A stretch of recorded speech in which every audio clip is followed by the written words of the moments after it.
اپنی بیویوں کے ساتھ اچھا سلوک کرو. ہمیں خطاب ہے، چونکہ مرد کسی کی بچی کو لے کے آتا ہے، لڑکا کسی کی بچی کو لے کے آتا ہے، اور وہ بچی ماں چھوڑتی، باپ چھوڑتی ہے، بھائی چھوڑتی ہے، بہنیں چھوڑتی ہے، سہیلیاں چھوڑتی ہے، سب کو چھوڑتی ہے، اور تیسرے دن اس کو تانے شروع ہو جاتے ہیں، اس کا تو دل ہی نہیں لگتا. اور پہلے دن اپنی بیوی کو نصیحت دی جا رہے تھے، میری ماں کی خدمت کرنی ہے، میری کرنا کر، میری ماں کی کرنی ہے، میرے ابا کی کرنی، میری بہنوں کی کرنی، کسی کے سامنے تم نے بولنا نہیں، کسی کے سامنے اف نہیں کرنا. بے وقوف، اس سے محبت تو جتاب کرو، اس کے بعد جو کچھ کہے گا وہ کرے گا. پہلے دن ہی حکم، نہ تعلق بنا ہے، نہ محبت پیدا ہوئی ہے، اور نہ ابھی جوڑ بیٹھا ہے، اور پہلے دن حکم سنانے شروع کر دیا.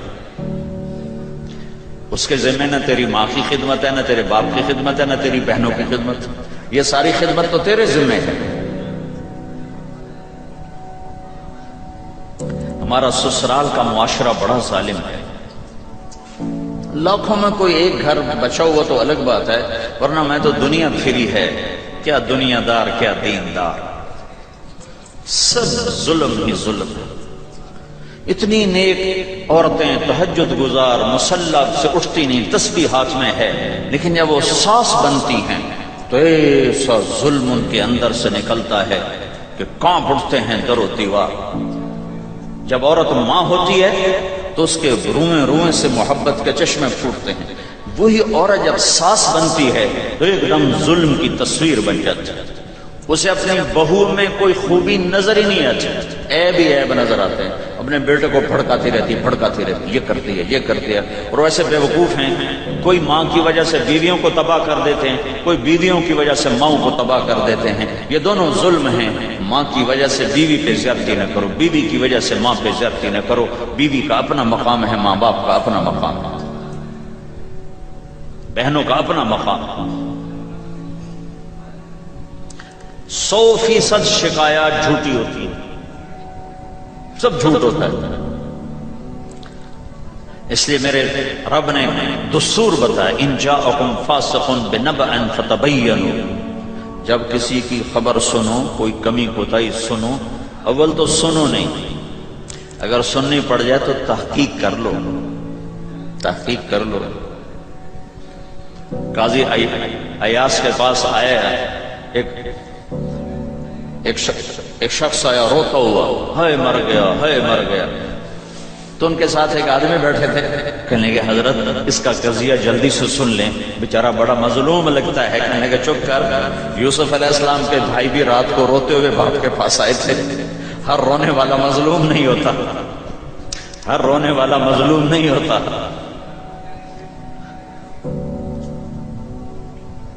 اپنے گھروں کی فضا بناؤ، کمی سنو ہی نہیں. تمہاری بیوی ماں کی کمی بتانے لگے کہ نہ مجھے نہ بتاؤ، تیری بڑی مہربانی. تمہاری ماں تمہاری بیوی کی کمی بتانے لگے کہ اماں مجھے نہ بتا، تیری بڑی مہربانی. گھر کی فضا ایسی بناؤ کہ کسی کی کمی کا تذکرہ نہ ہو، تو اللہ کی قسم تمہارا گھر جنت کا نمونہ بن جائے گا. یہ معاشرت کا دین بتا رہا ہوں، معاشرت کا دین. اپنی بیوی کی خوبیوں کی تعریف کرو، کمیوں پہ پردہ ڈالو. بیویوں کے ذمہ ہے خامد کی خوبیوں کی تعریف کریں. انسان حوصلہ افزائی کا محتاج ہوتا ہے.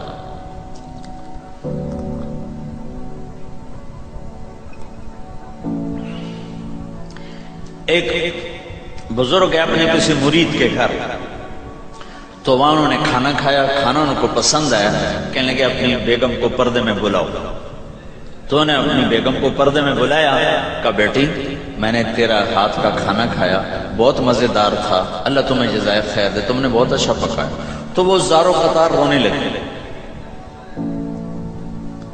تو انہوں نے پوچھا بیٹی کیا ہوا؟ میں نے تو کوئی ایسی بات نہیں کی. کہ نہیں حضرت آپ کی بات پہ رونا نہیں آیا، رونا اس پر آیا ہے کہ 30 سال سے میں اس شخص کے ساتھ رہ رہی ہوں، کبھی ایک دفعہ اس نے میرے ہاتھ کے پکے کی تعریف نہیں کی.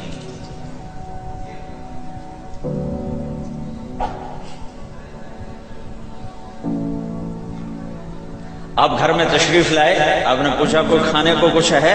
ام سلمہ رضی اللہ عنہا کا گھر کہا یا رسول اللہ آج تو کچھ نہیں، سرکہ ہے، واہ واہ واہ واہ نعم الادام الخل، سرکہ تو بہت اچھا سالن ہے۔ سبحان اللہ، کیسے دلجوئی فرمائی اپنی بیگم کی، سرکہ تو بہت اچھا سالن ہے، یا تو نے نمک کم ڈال دیا، تو نے مرچی زیادہ کر دی۔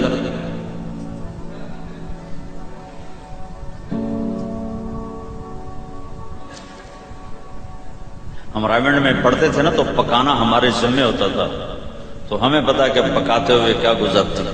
جب 2,000 آدمی کی روٹی ہم پکاتے تھے، 5 بوری آٹا گوندا ہے ہاتھوں سے، اور 10 من کھڑے ہو کے روٹی لگائی، سخت سردی میں بھی سخت گرمی میں۔ سردی میں جب رات کو آٹا گونڈتے تھے ہم، تمہارے ہاتھ ایسے اکڑ، تم تو سردی دیکھتے ہی نہیں ہو، ہاتھ ایسے اکڑ جاتے تھے، اور صبح 4 بجے اٹھ کے روٹی پکانا شروع کرتے تھے، 2,000 آدمی کی روٹی پکانی ہوتی تھی۔ تو اب کوئی آ کر کہتے انہیں کچی روٹی پکائی، تو جی دادا ایک تھپڑ اس کے منہ پہ مارے کہ 4 بجے کے ہم اٹھے ہوئے ہیں، پکا پکا برا حشر ہو گیا، کہتے کچی پکائی۔ بھائی صبر کر کے چپ کر کے کھا جا۔ مولانا الیاس صاحب رحمۃ اللہ علیہ ایک اپنے مرید کے گھر گیا تو اس نے کھیر بنا کر پیش کی۔ اچھا، نمک اور چینی ایک جیسے ہوتے ہیں، وہ دیہاتی عورت سمجھ نہ سکی، چینی کے بجائے نمک ڈال دی، تو انہوں نے جا سب سے پہلے مولانا الیاس صاحب کے سامنے کھیر رکھی، تو آپ نے جو چکھی تو وہ تو تھی کڑوی، کہنے کہ بھائی واہ واہ واہ واہ واہ واہ، بڑی مزے کی کھیر، ساری لیا میں اکیلا کھاؤں گا، کسی کو نہیں کھانے دوں گا۔ ساری کھیر کھا گیا، اس پر پردہ ڈالنے کی۔ وہ تو جب انہیں کہا مولانا الیاس کا بچا ہوا تھوڑا سا میں جب چکھا تو کڑوا جا، ہائے مر گئی، یہ تو سارا نمک ڈالا ہوا تھا۔ ایک دفعہ ہماری جماعت چنیوٹ میں تھی، تو ہمارے ساتھیوں نے چائے بنائی، تو وہ اندھیرا سا تھا تو چینی کے بجائے نمک ڈال دیا، اور دسترخوان پہ لے آئے، سب پی رہے ہیں، واللہ میں آنکھوں سے دیکھا بتا رہا ہوں، مولانا الیاس کا تو سنا بتا رہا ہوں، کسی ایک نے نہیں کہا کہ یہ کڑوی ہے، چپ کر کے پی رہے، چپ کر کے پی رہے، کسی ایک نے نہیں کہا۔ باہر ایک دیہاتی کھڑا تھا، تو میں نے اس کا چاچا آتے میں چاہ پیوا، وہ آ گیا، اس نے پہلا گھونٹ بھرا ہوئے تھا، کوڑی ہے، اس نے بانڈا پھوڑ دی۔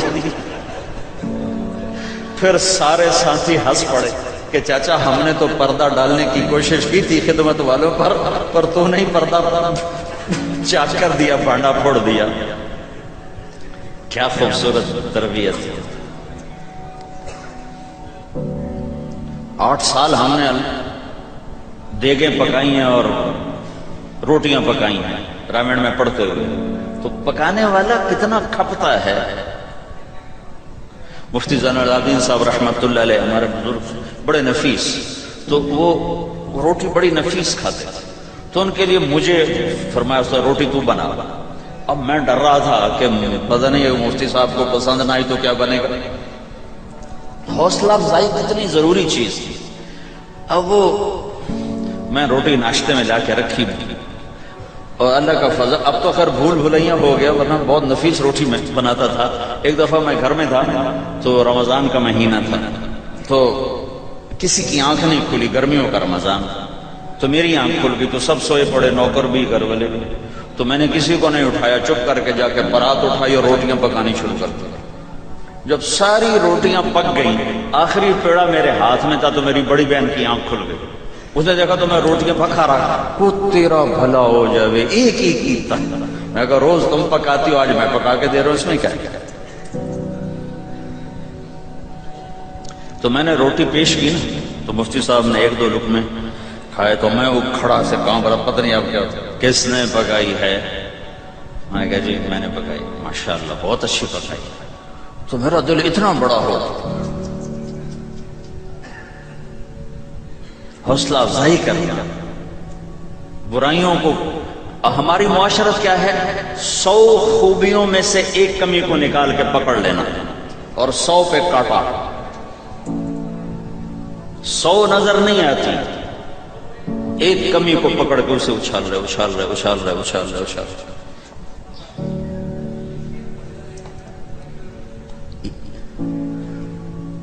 یہ گھر کا دین ہے، گھر کا دین ہے، یہ گھر کی معاشرت ہے کہ ایک دوسرے کی حوصلہ افزائی ہو، اس سے دل بڑھتا ہے، دل بڑا ہوتا ہے. حضرت عائشہ رضی اللہ عنہ چھوٹی عمر کی ہیں تو اب جہاد سے واپس آ رہے ہیں، جہاد سے. تو آپ نے صحابہ سے کہا آگے چلے جاؤ، سارے سب آگے چلے گئے اور نظروں سے غائب ہو گئے. تو اب خود اللہ کے نبی کہہ رہے ہیں عائشہ میرے ساتھ دوڑ لگاؤ، دوڑ لگائیں. تو حضرت عائشہ نے کہا لگاؤں گی. سبحان اللہ، سارے عالم کا ہادی تمہیں گھر کی زندگی بتا رہا ہے کہ گھر میں زندگی کیسی ہوتی ہے. یہ مولوی صاحب چاہتے ہیں فتوے سے گھر چلاؤں، فتوے سے تھوڑا ہی چلتا ہے، وہ تو محبت سے چلتا ہے. تو فرمانا کہ ہم نے دوڑ لگائی تو میں آگے نکل گئی، اللہ کے نبی پیچھے رہے. پھر کچھ عرصہ گزرا تو آپ ایک جہاز سے واپس آ رہے تھے. آپ نے صحابہ سے کہا تم سب آگے چلے جاؤ. سب آگے چلے گئے، نظروں سے اوجھل ہو گئے، غائب ہو گئے. تو پھر آپ نے کہا عائشہ دوڑ لگاؤ گی؟ کہا جی لگاؤں گی. پھر ہم نے دوڑ لگائی تو فرمانے لگے ان دنوں میں ذرا موٹی ہو گئی تھی تو اللہ کے نبی مجھ سے آگے نکل گئے. تو آپ نے کہا ہذہ بتلک، کہ اب تیرا میرا حساب برابر ہو. پہلے تو جیت گئی تھی، آج میں جیت گیا. حضرت عائشہ رضی اللہ تعالیٰ عنہ کو لقمے بنا کے کھلاتے تھے. بڑی بڑی بوٹیاں کھانے کا رواج تھا عربوں میں، بڑی بڑی بوٹیاں بناتے تھے، چھوٹی چھوٹی بوٹی نہیں ہوتی. تو حضرت عائشہ رضی اللہ عنہ نے مثلا بوٹی اٹھائی، کبھی کبھی گھر میں مہینے میں ایک آدھ دفعہ گوشت بنتا تھا تو آپ بوٹی اٹھا کر ایسے کھاتی نوشتی. تو ساری تو ایک دم کھائی نہیں جاتی تو رکھ دیتی تھی. تو اللہ کا نبی وہی بوٹی اٹھاتے تھے اور حضرت عائشہ کو دکھا کر جہاں سے انہوں نے کھایا ہوتا تھا وہاں سے کھاتے تھے. ایسے عائشہ رضی اللہ عنہ پانی کا پیالہ اٹھاتی اور پیتی. وہ پہلے بھی بڑے ہوتے تھے، ایسے چھوٹے گلاس نہیں ہوتے تھے. تو وہ پیتی تو جب رکھ دیتی تو اللہ کے نبی پیالہ اٹھاتے، جہاں اما عائشہ کے ہونٹ لگے ہوتے تھے وہاں ہونٹ لگا کے پانی دکھا کے یہ کرتے تھے. یہ بتا رہے ہیں اظہار محبت رشتوں میں بہت ضروری ہے.